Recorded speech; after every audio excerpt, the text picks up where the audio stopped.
Halo semua, welcome to my first video on this channel. Jadi dalam beberapa video ke depan, aku bakal nyoba buat ngejelasin beberapa hal yang berkaitan dengan sistem kontrol. Dan di video ini, sesuai dengan judulnya, aku bakal nyoba buat ngejelasin tentang sistem kontrol dan PID controller. Namun sebelum kita bahas materinya lebih jauh lagi, kenalin, aku Francisco Sitongkir dengan NIM 40040224653 Aku dari kelas KS3D, Prodi Rekayasa Perancangan Mekanik, Universitas Diponegoro. Nah, sebelumnya teman-teman pernah kepikiran gak sih kayak kok bisa ya AC itu otomatis menjaga suhu ruangan tetap di 24 derajat Celcius? Atau kenapa mesin boiler yang ada di pabrik itu tekanannya tetap stabil meskipun beban yang ada di dalamnya itu naik turun gitu? Atau gimana sih cara kerjanya mesin mobil listrik yang bisa ngejaga kecepatan mobilnya tetap tetap konstan gitu, misalnya di 80 km per jam tanpa harus nginjak pedal gitu. Nah, semua itu nggak terjadi secara kebetulan. Ada sesuatu yang terjadi di balik layar yang mengontrol biar sistem itu tetap stabil, nyaman, dan aman. Nah, itulah yang bakal kita kulik di video kali ini. Kita akan bahas tentang sistem kontrol dan PID controller. Ini sebuah cara paling populer untuk menjaga mesin, peralatan, bahkan teknologi yang ada di sekitar kita.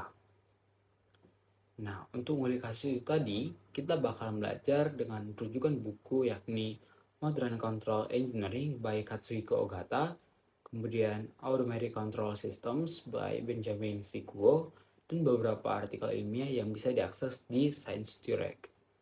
Nah, fokus pembahasan kita pada video kali ini ialah konsep dasar sistem kontrol, pengertian PID controller, komponennya, prinsip kerja, contoh aplikasi, kelebihan dan kekurangan, hingga kesimpulan. Nah, sebelum kita masuk lebih dalam, mari kita pahami dulu nih pertanyaan sederhana, yakni apa sih itu sistem kontrol? Nah, secara sederhana, sistem kontrol adalah suatu mekanisme atau rangkaian perangkat yang bertugas untuk mengatur, mengendalikan, atau menjaga suatu variabel agar variabel itu tetap pada kondisi yang kita inginkan. Nah, contohnya ya kayak itu tadi, saat kita nyalain AC, AC bekerja untuk menjaga suhu ruangan tetap pada angka yang kita set, misalnya di 24 derajat Celcius. Atau ketika kita naik mobil dan mengaktifkan cruise control system atau sistem kemudi otomatis. Nah, sistem akan menjaga kecepatan mobil tetap stabil. Nah, kemudian misalnya di pabrik, sistem kontrol digunakan untuk menjaga tekanan, aliran, suhu, dan lain sebagainya yang ada di tangki penyimpanan. Nah, jadi tanpa kita sadari, hampir semua aspek kehidupan modern dikendalikan oleh sistem kontrol. Nah, di dalam sistem kontrol itu sendiri ada satu konsep penting yang namanya feedback. Feedback atau umpan balik adalah proses di mana sistem membaca hasil keluaran lalu dibandingkan dengan target, kemudian hasil perbandingan itu dipakai untuk memperbaiki input berikutnya. Misal kayak gini, suatu ruangan suhunya 26 derajat Celcius, lalu kita hidupin AC biar lebih adem nih. Kita setel biar suhunya jadi 24 derajat Celcius. Nah, si AC bakal ngedeteksi nih kalau misalnya suhu ruangannya itu 26 derajat Celcius, gak sesuai sama yang kita set ke dia. Nah, sebagai bentuk responnya, si AC bakal ngidupin kompresor lebih lama lagi, supaya suhunya kembali turun ke 24 derajat Celcius. Nah, peristiwa ini itu disebut dengan feedback. Simpelnya itu kayak gini, dia tuh kayak ngedeteksi apa yang terjadi di sensornya. Dan kalau itu nggak sesuai sama apa yang kita set buat dia jalanin, dia bakal berusaha buat nyesuaiin sama apa yang kita setting ke dia. Kayak gitu. Nah, untuk sistem kontrol itu sendiri, itu terbagi menjadi dua, yakni loop tertutup dan loop terbuka. Nah, sistem loop tertutup ini itu yang paling sering kita temui di aplikasi yang teknologi agak canggih, kayak gitu. Karena dia itu punya ciri khas yakni si feedback tadi, atau umpan balik. Nah, teman-teman coba bayangin termostat tadi deh. Dia kan ngerasain suhu sekarang itu ada berapa. Terus dia bandingin sama suhu yang kita setel ke dia. Nah, selisih suhunya tadi itu tuh disebut dengan error. Nah, error ini tuh dipakai buat nyalain atau matiin pemanas. Artinya apa? Jadi si loop tertutup ini tuh bisa ngoreksi dirinya sendiri kalau ada gangguan atau perubahan di sistemnya sendiri. Tapi ya sistem loop tertutup ini tuh ada kelemahannya, yakni potensinya nggak stabil. Sistemnya itu bisa jadi liar lah kayak gitu, atau biasa disebut dengan osilasi kalau misalnya rancangannya itu nggak benar. Nah, kalau loop terbuka itu kebalikannya, dia tuh lebih simple tapi ya kayak kurang pintar gitu. Artinya dia lebih sederhana, nggak pakai feedback, makanya dia tuh lebih murah dan ya udah pasti lebih stabil. Nah, contoh gampangnya tuh kayak mesin cuci yang pakai timer. Dia tuh bakal jalan sesuai waktu. Dia nggak bakal peduli baju yang kita masukin ke dalam itu udah bersih apa belum. Nah, loop terbuka ini itu tuh cocoknya kalau misalnya inputnya itu udah pasti. Terus kita itu udah yakin nih kalau misalnya nggak bakal ada gangguan aneh-aneh. Nah, tapi ada tapinya juga nih. Si loop terbuka ini dia tuh nggak bisa beradaptasi kayak si loop tertutup tadi yang punya feedback tadi gitu. Nah, sekarang kita bakal ngebahas sekilas nih tentang tokoh utama kita hari ini, yakni PID controller. PID adalah singkatan dari P untuk proporsional, I untuk integral, dan D untuk derivatif. Nah, PID controller adalah salah satu algoritma pengendalian yang paling populer dan paling baik digunakan di dunia maupun di kehidupan sehari-hari. Kenapa begitu? Ya, karena si PID ini tuh sederhana, mudah diterapkan, namun sangat efektif dalam menjaga sistem tetap stabil dan sesuai target. Nah, kalau misalnya kita ibaratkan nih, PID itu kayak supir yang udah terlatih. Dia itu tahu kapan harus langsung ngoreksi setir. Itu disebutnya fungsi proporsional. Dia juga selalu ingat kesalahan-kesalahan sebelumnya biar nggak kurang lagi. Itu fungsi integral. Terus dia bisa ngeprediksi kondisi jalan depan biar mobil yang dibawa itu nggak oleng. Itu tuh fungsi derivatif. Tapi sebelum kita bahas PID control ini lebih jauh lagi, kita bakal tuntasin dulu nih tentang sistem kontrol tadi. Nah, coba deh teman-teman itu bayangin kalau misalnya kita nggak punya sistem kontrol. Misal kayak AC tadi, AC jadi nggak bisa nyesuaiin suhu. Jadi hasilnya ruangan bakalan tiba-tiba panas, tiba-tiba dingin, tiba-tiba panas, tiba-tiba dingin. Ini tuh akibatnya ya orang-orang di dalam tuh bakal kayak nyaman gitu.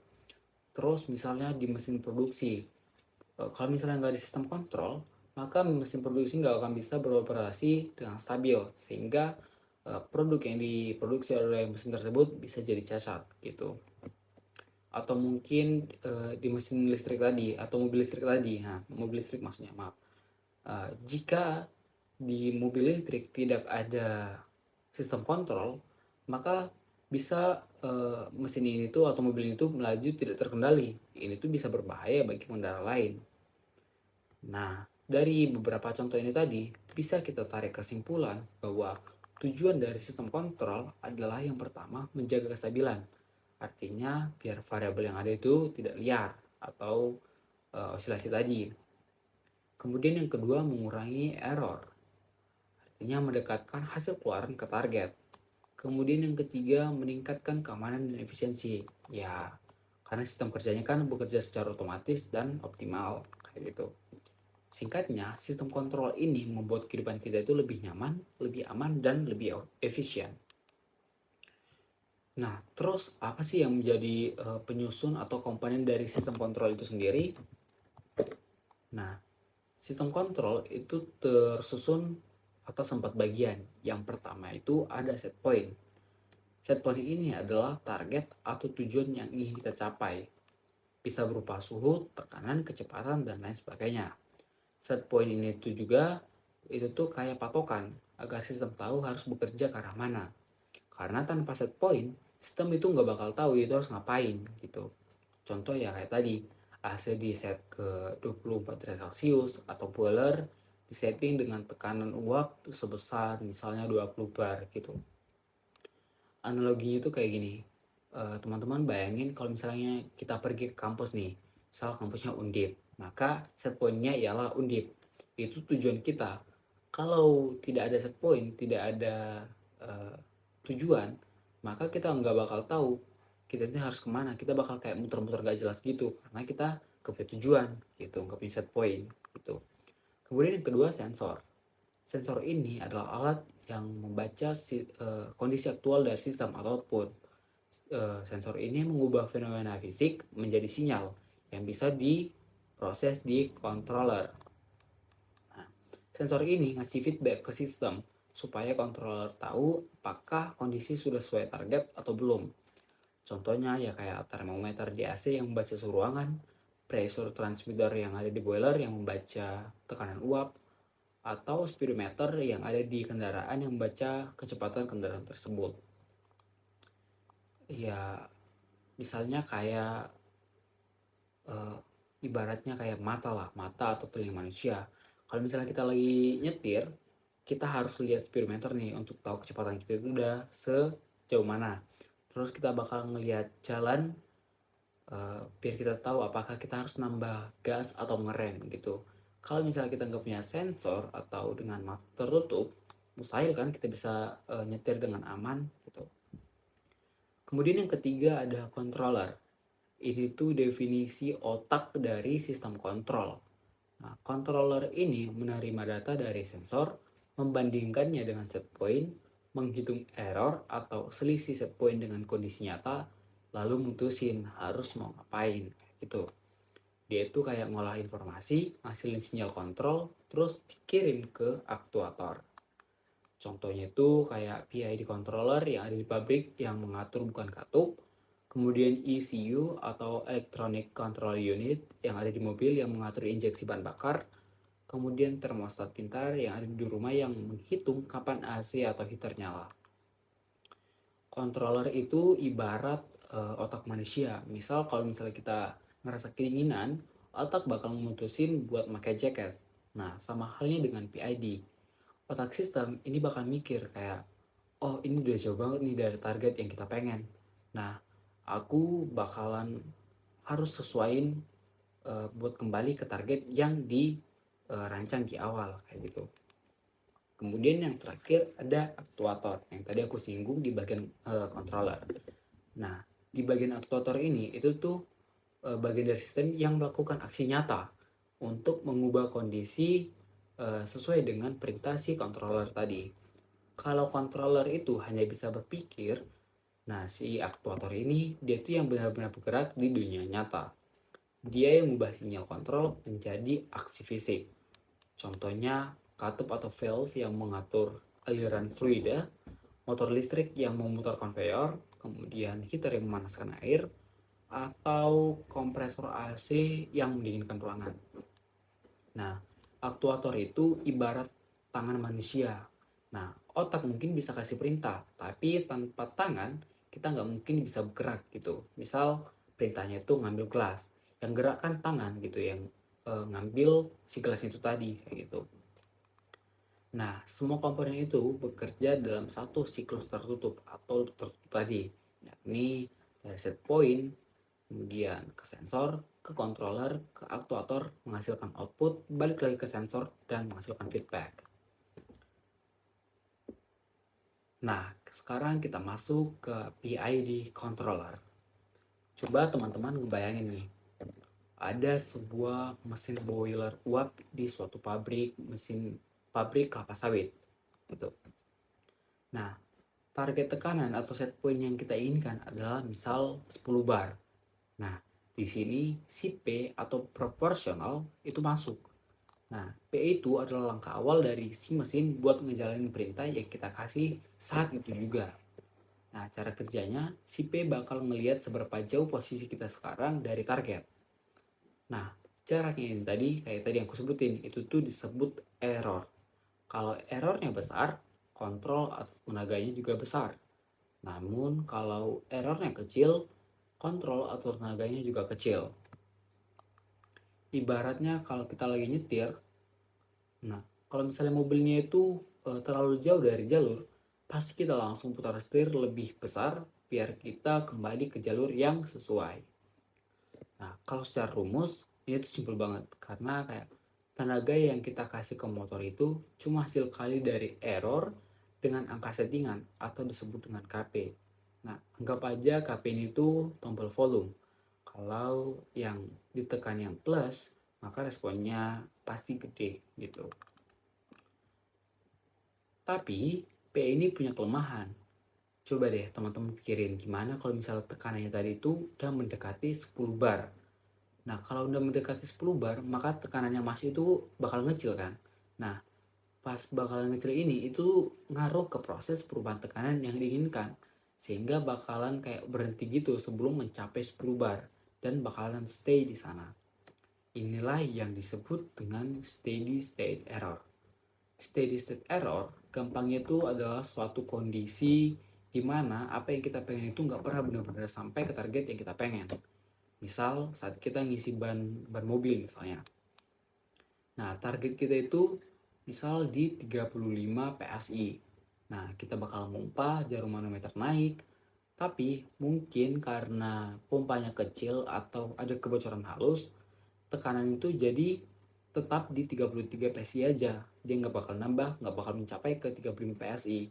Nah, mungkin si ban ini bakal kelihatan penuh, tapi sebenarnya masih ada gap sebesar 2 PSI di sana. Nah, kejadian kayak ginilah yang disebut dengan steady state error. Nah, lalu gimana cara ngatasinya? Ya, berarti kita butuh sistem agar dia itu punya ingatan yang buat dia nyadar kalau dari tadi ada error kecil yang nggak hilang-hilang, kayak gitu. Nah, disinilah si integral bekerja. Dia itu berfungsi untuk ngilangin error jangka panjang gitu. Dia itu bakal ngejumlahin error yang terjadi dari waktu ke waktu. Dan ya simpelnya kayak gini, teman-teman bayangin ada orang yang buang sampah sembarangan. Mungkin di awal-awal dampaknya nggak kelihatan, tapi lama-kelamaan karena terus menerima sampah, maka lingkungan bisa jadi tercemar dan akhirnya lingkungan jadi bau atau bahkan bisa banjir. Tuh. Nah, sama kayak kasus boiler tadi, si I ini atau si integral ini bahkan terus ngumpulin error nih sampai dia kuat buat ngasih dorongan. Nah, intinya tuh si integral ini adalah komponen yang bisa dibilang pantang nyerah gitu. Ya, dia bakalan terus ngasih dorongan biar si error-error ini tadi lenyap, nggak bersisa gitu, bakal hilang gitu. Dia bakalan terus bekerja sampai si errornya itu jadi nol gitu. Nah, tapi karena terus-terusan ngasih dorongan, terus-terusan bekerja, si integral ini tuh jadi sering kebablasan gitu. Ya, akibatnya malah lewat dari target yang kita set di awal. Ya, kondisi lewat dari target ini tuh disebut dengan overshoot. Nah, tapi sebelum kita masuk ke cara ngatasi si overshoot ini, kita rekap bentar nih. Tadi kan kita udah punya P yang ngurusin masa kini dan I yang belajar dari masa lalu. Nah, sekarang kita butuh uh, buat ngatasi si overshoot tadi. Nah, kita butuh komponen yang bisa ngeprediksi nih apa yang bakal terjadi di masa depan. Dan disinilah si derivatif masuk. Si derivatif ini atau D, cara kerjanya beda. Dia tuh nggak peduli seberapa jauh kita dari target. Yang dia peduliin itu gimana cara kita bisa cepat-cepat sampai buat ke target, buat kembali ke target gitu. Ibarat supir, dia adalah kemampuan membaca situasi. Kayak kalau misalnya di depan ada jalan yang turun tajam gitu, ya aku harus mulai ngerem nih pelan-pelan biar mobil yang kubawa ini nggak kebablasan gitu. Nah, kayak gitu pula si D ini bekerja. Dia memperkirakan arah perubahan error dan mengantisipasinya. Kalau errornya berubah cepat, maka D akan bereaksi kuat. Gitu. Nah, secara matematis, si D ini tuh keren banget. Kenapa? Ya, kalau misalnya waktu errornya itu berkurang cepat, maka nilai si D ini jadi negatif. Nah, angka ini bakalan ngelawan si P dan I tadi. Jadi total kekuatan itu bisa berkurang. Hasilnya, gerakannya bisa jadi lebih halus, lebih terkendali, dan bisa menghindari overshoot. Nah, kita kan udah punya nih P, I, sama D. Tinggal nyimbangin aja. Nah, proses nyimbangin ini itu tuh disebut tuning. Nah, dalam tuning ada istilah yang namanya KP, KI, dan KD. KP artinya respon awal, KI artinya mengumpulkan error kecil yang terus terjadi lalu menyesuaikan agar benar-benar hilang, dan KD artinya melihat arah perubahan error. Jadi sistem bisa mengantisipasi sebelum errornya itu makin besar gitu. Nah, biasanya langkah-langkah si tuning ini tuh kayak gini. Pertama, KP dinaikin biar sistemnya lebih responsif, bisa bergerak cepat gitu. Walaupun ya mungkin bakalan terjadi overshoot, tapi itu nggak apa-apa. Kita keep dulu. Lalu kita naikin nih si KI dikit-dikit pelan-pelan buat ngilangin si steady state error yang mungkin terjadi pas kita naikin si KP tadi. Nah, terakhir kita masukin nih si KD buat ngilangin overshoot sehingga sistemnya itu bisa lebih stabil dan mulus kayak gitu. Nah, semua proses ini tadi bisa kita rangkum dalam satu kalimat ini, yakni PID itu ibarat mesin cerdas, di mana dia itu bisa ngelihat apa yang terjadi sekarang, belajar dari masa lalu, dan memprediksi masa depan. Gitu. Nah, biar lebih gampang dipahami, mari kita lihat contoh nyatanya. Yang pertama, boiler uap yang ada di industri kelapa sawit. Misal tekanan uap yang stabil itu misal di 20 bar untuk proses perubusan tandan buah segar, tandan kelapa sawit gitu atau TPS. Nah, kontrol sistemnya ya itu tadi set pointnya pasti di 20 bar. Sensornya itu pemancar tekanan atau PT, kemudian kontrolernya itu PID di DCS atau PLC yang ada di pabrik. Kemudian aktuator yakni katup bahan bakar atau valve burner. Nah, cara kerjanya, jika tekanan turun, katup bahan bakar terbuka lebih lebar. Nah, nyala api bakalan lebih besar sehingga si tekanan ini bisa naik kayak gitu. Kemudian kompresor di pabrik gitu, kompresor udara. Misal mesin butuh udara bertekanan stabil, misalnya di 6 bar. Maka kontrol sistemnya ya set pointnya pasti di 6 bar, sensornya sensor tekanan, kontrolernya itu PID controller di panel kompresor, kemudian aktuatornya yakni motor kompresor yang diatur speed atau valve-nya. Nah, cara kerjanya saat tekanan turun karena banyak dipakai mesin, maka controller menaikkan speed motor kompresor sehingga tekanannya bisa balik ke 6 bar lagi kayak gitu. Kemudian AC atau air conditioner. Misalnya kayak tadi suhu ruangannya 26 derajat. Nah, kita pengen lebih adem ya mungkin di 24 derajat Celcius. Maka ya otomatis set point 24 derajat Celcius, sensornya misalnya termistor, kemudian kontrolernya PID yakni yang menghitung perbedaan suhu, kemudian aktuatornya ya si kompresor yang mengatur pendinginan. Nah, cara kerjanya sensor bakalan ngebaca kondisi ruangan gitu, controller, kemudian controller mengambil keputusan, kemudian kompresor dan kipas diatur sehingga suhu ruangan bisa lebih stabil sesuai dengan settingan kita tadi, yakni 24 derajat Celcius. Kemudian ada water heater.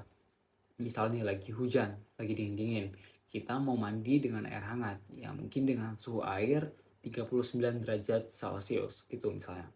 Nah, otomatis set point-nya itu 39 derajat, sensornya yakni ya termistor, contohnya, kemudian kontrolernya bisa termostat, dan aktuatornya heating element. Nah, cara kerjanya, saat suhu air lebih rendah dari set point, sensor bakalan deteksi nih. Kemudian, controller bakalan memberikan perintah ke aktuator atau elemen panas untuk menyala. Kemudian, setelah nyala, maka air dipanaskan. Begitu suhunya mencapai set point tadi, di 39 derajat tadi, controller bakalan memerintah pemanas untuk mati dan menjaga suhu si air tadi biar stabil atau tetap di 39 derajat Celcius. Kemudian yang terakhir ada tabung LPG atau regulator rumah tangga. Nah, gas LPG ini yang ditabung tekanannya tinggi, bisa di 6 sampai 8 bar kurang lebih. Tapi ya kompor kan butuhnya hanya kurang lebih 30 bar misalnya. Nah, kontrol sistemnya pasti jadi kayak gini ya. set point-nya jadi 30 MBAR, kemudian sensor dan kontrolernya yakni si mekanisme pegas dan diafragma regulator, kemudian aktuatornya yakni valve di regulator. Nah, cara kerjanya, saat tekanan lebih dari 30 MBAR, maka diafragma menekan valve atau katup. Nah, aliran gas jadi dipersempit sehingga tekanannya bisa menjadi stabil. Gitu. Nah, dari semua contoh-contoh ini tuh menunjukkan betapa pentingnya PID yang ada di sekitar kita, kayak gitu. Nah, sekarang kita masuk ke kelebihan dan kekurangan di PID controller. Nah, untuk kelebihannya itu sendiri, dia tuh mudah digunakan, terus fleksibel untuk berbagai sistem, dan ya sudah terbukti efektif di berbagai industri selama puluhan tahun. Namun untuk kekurangannya yaitu tadi, PID ini tuh butuh proses tuning atau penyetelan parameter KP, KI, KD supaya hasilnya bisa lebih optimal gitu. Kemudian untuk kekurangannya, si PID-nya itu nggak cocok untuk sistem yang kompleks atau non-linear gitu. Oke. Terakhir kita masuk ke kesimpulan. Nah, sekarang mari kita ringkas kembali. Nah, dari penjelasan aku tadi bisa kita ambil kesimpulan kalau misalnya sistem kontrol adalah mekanisme untuk menjaga variabel pada kondisi yang diinginkan. Kemudian feedback adalah suatu hal yang membuat sistem bisa mengoreksi dirinya. Kemudian PID controller adalah gabungan dari proporsional, integral, dan derivatif. P itu memperbaiki error secara langsung, I menghapus error jangka panjang, dan D mengantisipasi perubahan. Untuk pengaplikasiannya itu sangat luas, mulai dari AC, mobil, pabrik, hingga ke robot. Nah, kelebihannya itu mudah digunakan dan banyak dipakai, namun kekurangannya butuh tuning gitu. Nah, PID adalah salah satu pilar terpenting dalam dunia otomasi, robotika, dan industri modern. Tanpa kontrol yang baik, sistem tidak akan bisa berjalan stabil, aman, dan efisien. Oke, sekian penjelasan dari saya mengenai sistem kontrol dan PID controller ini. Jika ada kesalahan kata, saya mohon maaf. Dan saya ingin mengucapkan terima kasih saya kepada dosen yang memberikan tugas ini kepada saya, sehingga saya bisa lebih memahami tentang sistem kontrol dan PID controller. Dan terima kasih buat teman-teman yang sudah menyimak video ini mulai dari awal hingga akhir. Semoga materi yang saya sampaikan tadi bisa bermanfaat dan menambah wawasan kita semua. Khususnya itu untuk tentang betapa pentingnya sistem kontrol dalam kehidupan sehari-hari dan dunia industri. Secara pribadi, saya lebih sadar nih bahwa kontrol itu ada di mana-mana. Mulai dari AC yang ada di ruangan, speed control yang ada di motor atau di mobil atau di kendaraan manapun, kemudian mesin-mesin yang ada di pabrik hingga ke robotik. Semuanya itu nggak akan bisa berjalan dengan baik tanpa adanya sistem kontrol. Oke, saya Francisco Sitengkir dari Prodi Rekayasa Perancangan Mekanik Universitas Diponegoro pamit undur diri dan sampai jumpa di video pembelajaran berikutnya. Bye.